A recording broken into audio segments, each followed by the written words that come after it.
The Hitchhiker's Guide to the Galaxy is a 1979 comedy science fiction novel by Douglas Adams. It was originally a BBC broadcast and it was later adapted into many formats including stage shows, comic books, novels, TV series, computer games, and eventually a film. Its wide and lasting appeal among science fiction enthusiasts has created a major following for the story, and references to the book including 42, So Long and Thanks for All the Fish, and Don't Panic, and many others make the work almost as relevant as Hamlet. Our group chose the book because we recognized it as an important work of the English language that everyone should read. Oh, rats! Is it time already? Let me tell you guys about a book that I read called Hitchhiker's Guide to the Galaxy. So, Arthur Dent is a typical run-of-the-mill, completely average human being. Unfortunately, the government wants to build a new road and Arthur's house is in the way. Arthur will not have this, and hung over from last night's escapade, he lies in front of the bulldozer that's about to destroy his house. Suddenly, his friend Ford Prefects takes him back to the pub and claims that the world will end in a mere 12 minutes. Sure enough, the Vogon aliens destroy Earth to build their own space road, which is a dramatic twist of irony, but luckily, Ford Prefect is also an alien, go figure, and he and his friend Arthur hitch a ride with some Vogon cooks, hence the title. Unfortunately, for Arthur and Ford, the Vogons despise hitchhikers, and they are cast into the cold depths of space. Apparently, Ford's semi-cousin has conveniently stolen the Heart of Gold spaceship and coincidentally crosses paths with Arthur and Ford at the exact moment that they are cast out into space. Pretty convenient, huh? Ford recognizes his distant cousin, and Arthur recognizes his human companion named Trillian from a party he had on Earth. Small universe, right? It turns out that they are en route to a planet named Magrathea to find the answer to the meaning of life, the universe, and everything. The planet, although purportedly dead, is right where it should be, and the answer is found to be, wait for it, 42. Apparently, the Earth was a supercomputer designed to interpret this answer because it made no sense to the mice who built this computer. The mice, apparently, are alien life forms who are the most intelligent beings in the world. And they realized that their supercomputer, which was the Earth, because it's blown up, they can't get the answer to their question, and they demand to see Arthur's brain as it is the last remnant of Earth and may contain the answer to the ultimate question. They decide to flee the planet with the police chasing them and decide that their appetite is now the most prominent issue. So, with the police trailing the stolen ship, they decide to eat at the restaurant at the end of the universe. Kush, break a leg! One step ahead of you, Sarah. Thanks for featuring me. Alright, so let's dive right into the themes. Alright, so a quintessential theme presented in Douglas Adams' Hitchhiker's Guide to the Galaxy is that for searching for truth can lead to disaster, and that humans will never be satiated with the results of attempting to know the answer to everything, specifically life. Part of the issue is the incongruency between discovery and actual progress. For example, the improbability drive in the Heart of Gold is an amazing invention that allows people to traverse the entire universe in mere seconds. However, the improbability drive is only implemented on one ship. With each new development in the human condition, inevitably becomes consequences. The improbability drive causes much stress and side effects, such as inadvertently turning Ford Prefect into a penguin. Additionally, we find that later on in the book, a massive supercomputer was built by mice to determine the ultimate question of life, the universe, and everything. Well, you're in luck because, as we stated before, the answer is 42.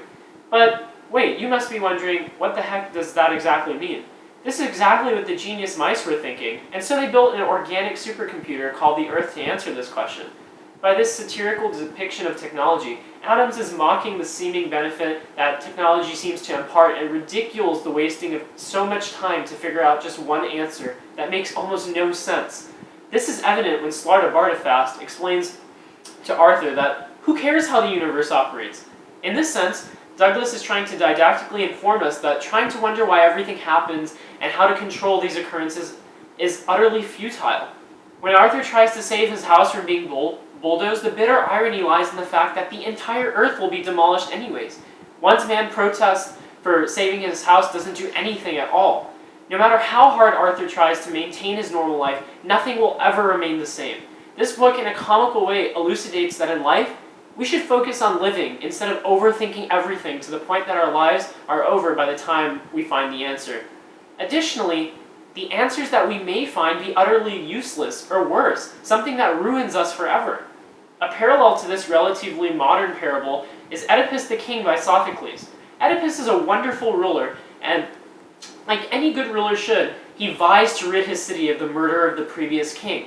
When Oedipus begins to realize he doesn't know his own history, he delves headfirst into the past, and his ventures leave him in an awful state. By trying to learn the truth, Oedipus realizes he has committed patricide and incest and brings about his and his loved one's eventual downfall. Both works seem to convey a simple yet powerful maxim. Ignorance is bliss. If the mice had enjoyed their life instead of building a supercomputer, and Arthur had accepted his fate instead of trying to understand it, much emotional grief could have been avoided completely. The first step to recovery is acceptance, and in this case, although it would be extremely difficult, Arthur must realize that however the universe works is irrelevant. It works how it does, and one must accept its vicissitudes. This stems all the way back to the ancient Greek philosophy of the fate of life.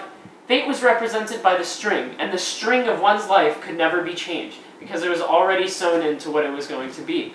Although not explicitly stated, the play seems to suggest some higher order. Adams, who was an atheist, seems to suggest that even without a god per se, there is some natural order that determines the sequence of our lives. This conclusion is contradictory, because if everything is determined already, does free will actually exist?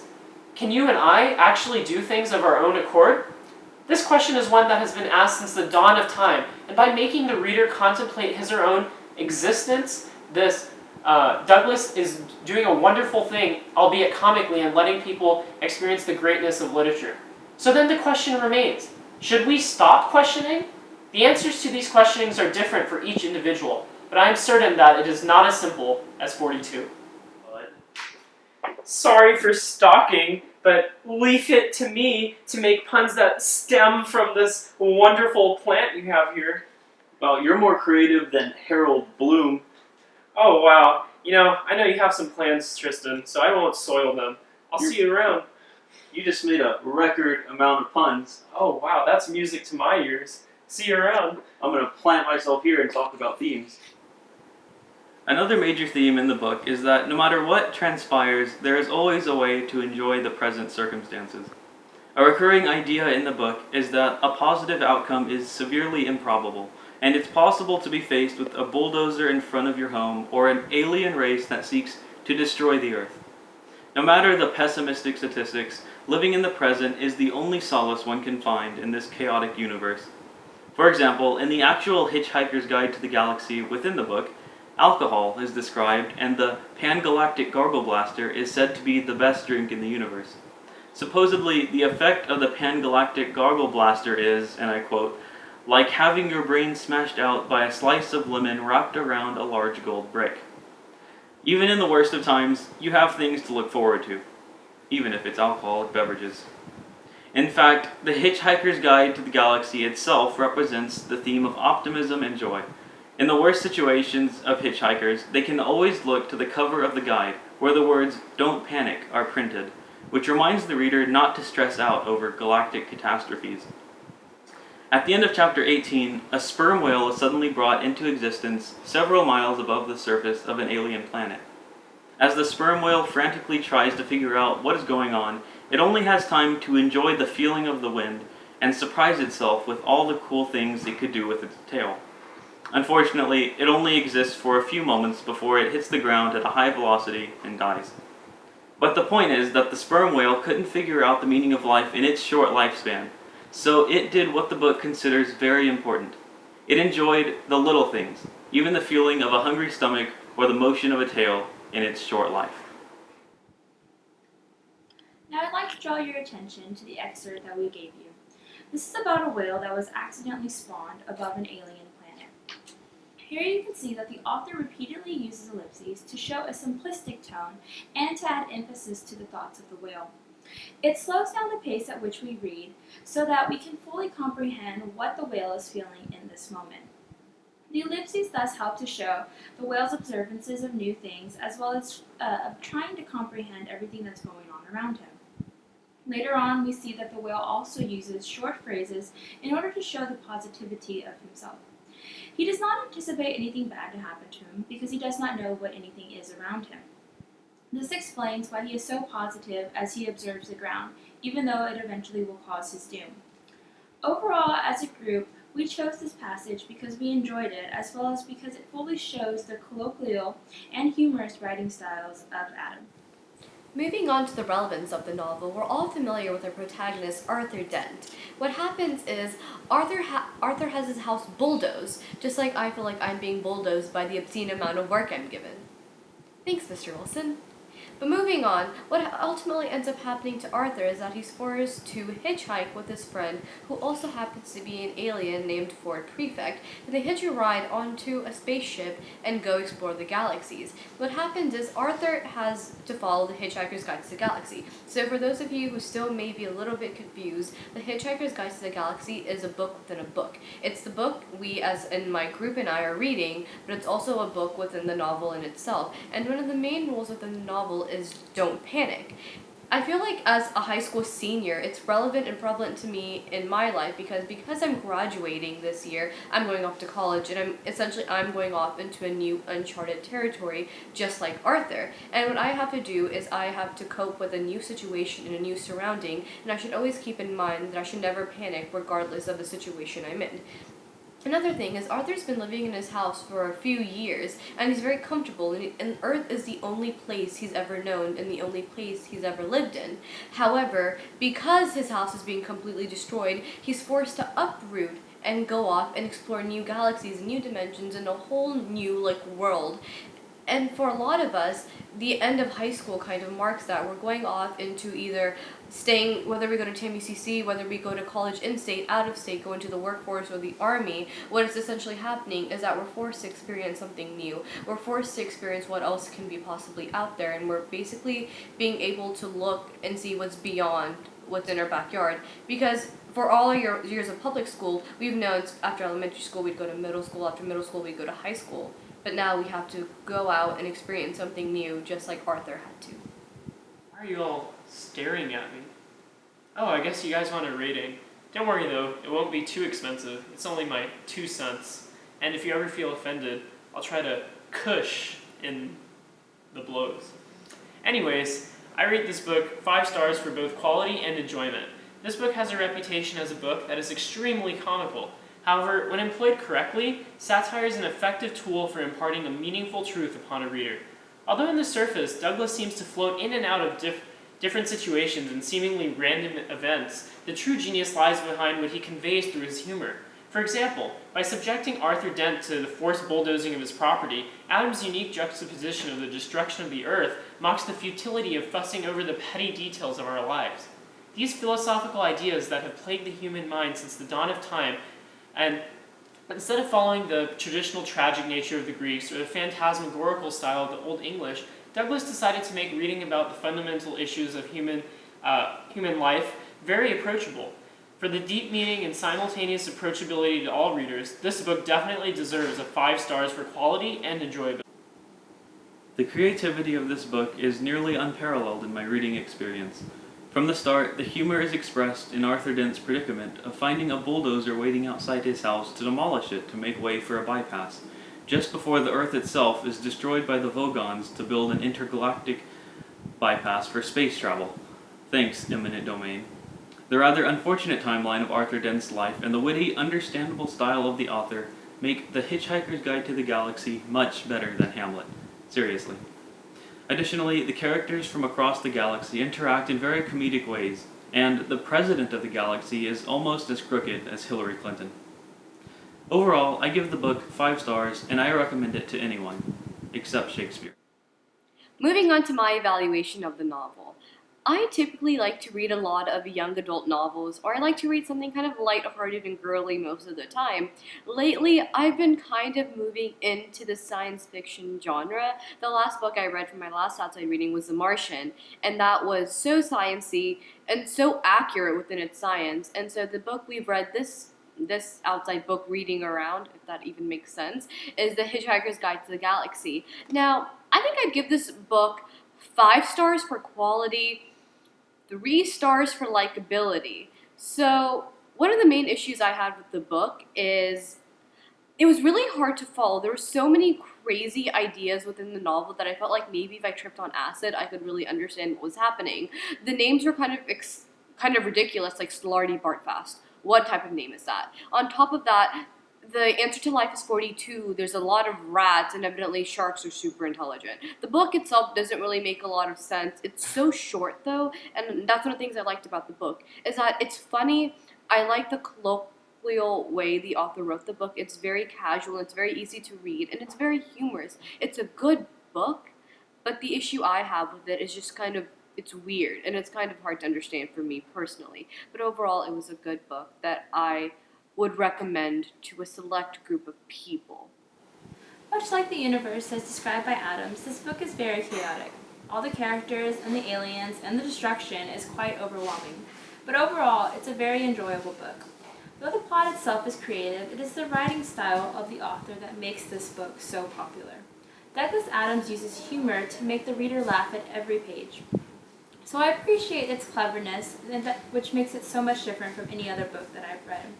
I particularly love the fictionalized intelligent animals, including the mice and the dolphins, which were involved in the destruction of the earth. I give this book 5 stars for quality and likability, mostly because of its humor.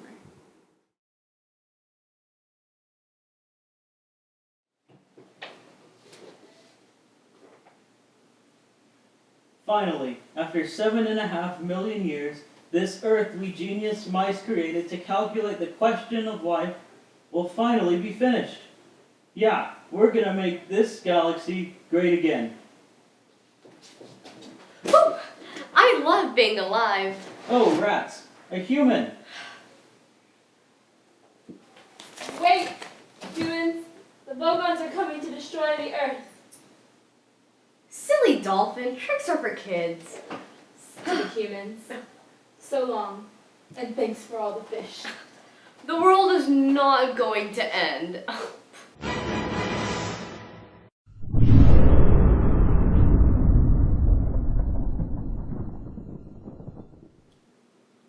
Hello friends and Mr. Wilson. Janelle and I are here to talk to you about the poster. Now the first thing you can probably notice about the poster is that there's a lot going on. We have a lot of different aspects going on within the poster, and that's basically to show the chaotic nature of the realm of Arthur's universe. There's a lot to take in the novel, and there's so much going on, and we wanted to represent all the ideas in the novel within our poster. So it's just like a vomit of different ideas, and each thing symbolizes something else.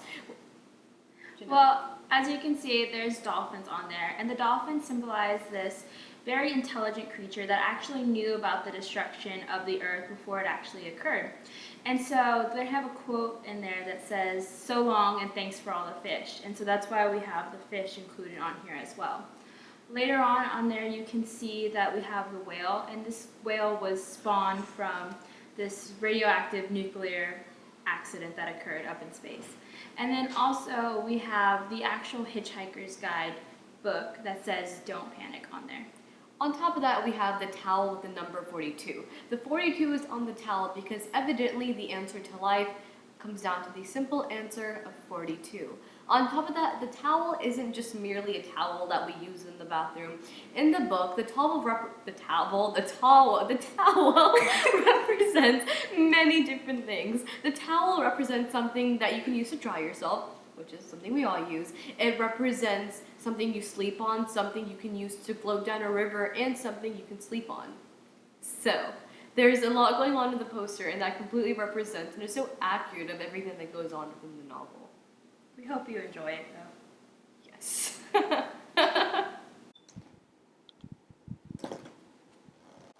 Okay, moving on to the conclusion of the novel. The Hitchhiker's Guide to the Galaxy ends with the character's arrival at the restaurant at the end of the universe, and the story picks up from the second book of the trilogy, and yes, there is a trilogy. Overall, Douglas Adams' novel is a significant read for anyone, and experiencing the story for the first time now allows us to understand all the references and understand all the meanings to the meaning of life, dolphins, and so many other things. So long,